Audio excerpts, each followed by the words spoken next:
Thank you and good afternoon, everyone. Firstly, I'd like to thank the Chancellor for inviting me to say a few words this afternoon, and of course to Pope Francis for making this summit possible. I want to talk to you from a slightly different perspective. Police and crime commissioners are elected, I'm directly elected, and West Yorkshire is an area that covers about 2.2 million population. We have cities such as Leeds and Bradford within that area, and the introduction of police and crime commissioners came about in 2012 when the government decided to introduce this new form of accountability for policing in England and Wales. When the concept note came out, one of the key areas was around modern slavery and human trafficking. So I'm going to talk about the work that I've undertaken with other police and crime commissioners and with other colleagues that I'll make reference to in my speech. So police and crime commissioners in England and Wales came into being in 2012, replacing an old committee-style police authority system. Incidentally, I was chair of that committee for 10 years, so I had a difficult decision to make whether to put myself forward to stand. But thankfully I did, and the voters had the confidence to elect me in the area of West Yorkshire.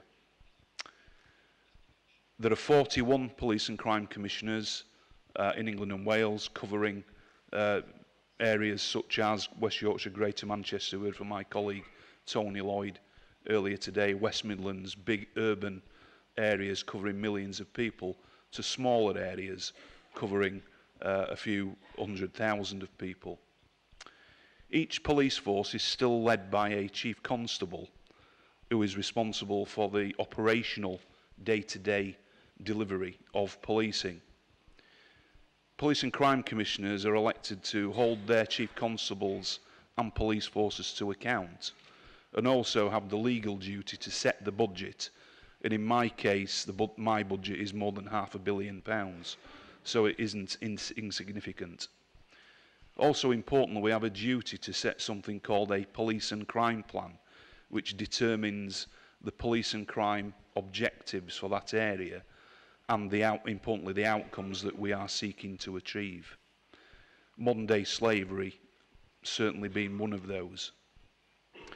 We also work in partnership with a range of agencies, health services, fire and rescue, local government, to name but a few, to try and make sure there's a unified approach to preventing crime and reducing harm, and to protect victims, and particularly those vulnerable from harm. Also, police and crime commissioners are now responsible for the funding and commissioning of all victim services in our areas, ranging from domestic violence to funding of what are called independent sexual violence advocates, doing important work. And for example, I've just published my police and crime plan that sets out 4 key outcomes, and I suspect many of you will recognise tackling crime and antisocial behaviour, safeguarding vulnerable people, making sure that the criminal justice system in its totality works, and supporting victims and witnesses. I mention this because it is very important strategically and for accountability purposes in how we hold our police services to account. One of the priorities in my police and crime plan is to raise awareness of and to tackle human trafficking and modern day slavery. As the national lead for police and crime commissioners in this area, I'm determined to try and see that all police and crime commissioners work together, not only with their police forces, but with our partners and communities, to tackle what we know are abhorrent crimes and support victims and bring offenders to justice wherever possible. The trafficking of people is a terrible offence. They are abuses of human rights, shamefully robbing people of their dignity, causing misery to the lives of the victims' families and the communities they affect. The refugee crisis, sadly, has only heightened the risks and threats to the opportunists that take advantage of the most vulnerable. There's good evidence to suggest that criminal gangs are taking advantage of displaced peoples across the world who are fleeing conflict, persecution and natural disasters. They're often deceived by traffickers, promising them a better life, and force men, women and children into slavery, exploiting them for profit. And obviously we've heard a number of examples of that yesterday and today. Many of these victims sadly do arrive in the UK, and the number of identified victims for trafficking continues to increase. In 2015, there were 3,266 potential victims that were identified and referred for support through something called the UK's National Referral Mechanism. It's a process to try and put intensive support in place for those victims. That in itself is a 40% increase on the previous year, but it's believed this is only a very conservative estimate. This year, the Prime Minister has pledged that Britain will play a leading role in the fight against modern slavery and has demonstrated a commitment through the implementation of the Modern Slavery Act, the formation of a government task force and the provision of £33 million to tackle human trafficking in source countries where victims are trafficked to the UK. I was very pleased to be able, in January of this year, to launch the first ever national anti-trafficking and modern slavery network at the Home Office with the support of the Anti-Slavery Commissioner Kevin Hyland, who spoke yesterday, the Association of Police and Crime Commissioners, colleagues such as Tony, who spoke earlier from Greater Manchester, and importantly the National Police Chiefs Council, they're the Chief Constables.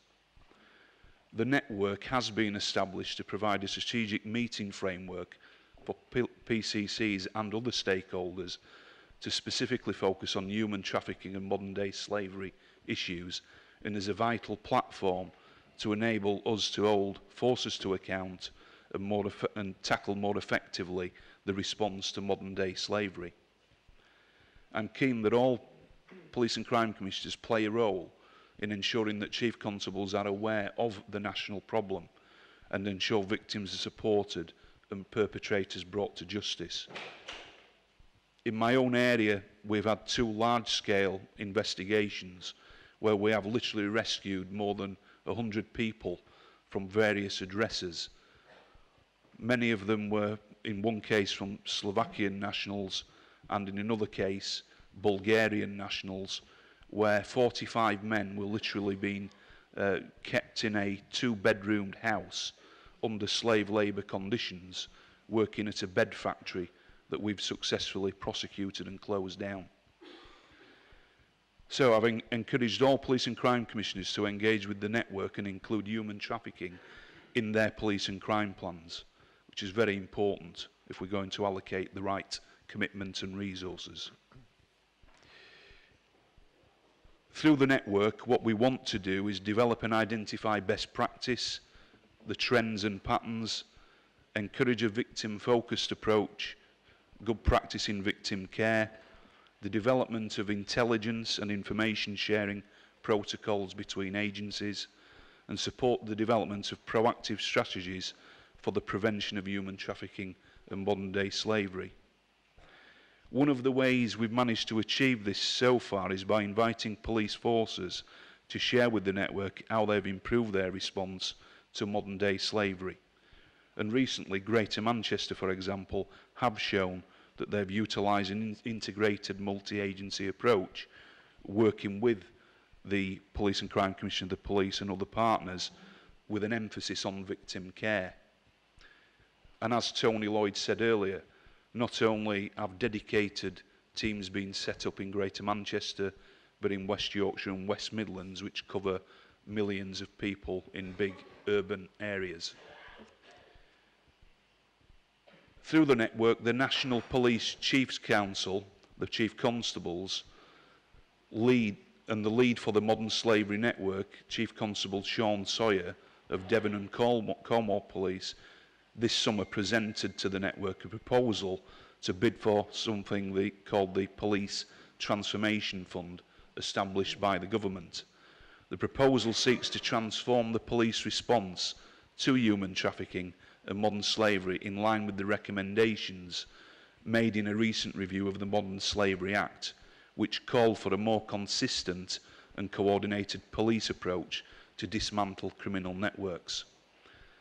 I endorsed the bid, and I was supported by other police and crime commissioners when we were consulted, and we specifically asked to drive forward a need to include the provision for victim advocacy within this bid, which increasingly key roles have been played by non-governmental organisations who often provide that vital link to victims in extremely vulnerable situations. Pleased to say that the bid was successful in October, and the Home Secretary in the UK announced £8.5 million investment granted over the next 2 years. That will provide more than 50 additional analysts, specialists and investigators, and a joint slavery and trafficking assessment centre to assist the police to assess the threat of modern-day slavery and improve the operational response. As part of this ambitious bid, I was very keen that links to national, regional and local networks were established, and this has been recognised by the Home Office. I am confident that the strengthening of partnerships through what this fund will help to reduce the number of victims and apprehend those who abuse and cause the harm. I'm also pleased that the Police and Crime Commission Network has been involved in driving forward the strengthened police response, and I will continue to support this national effort through the network and leading the way with colleagues in West Yorkshire and across England and Wales. So finally, in conclusion, I hope that you will see police and crime commissioners as new allies with significant assets to help our collective work against the scourge that is modern-day slavery and human trafficking. Thanks for listening.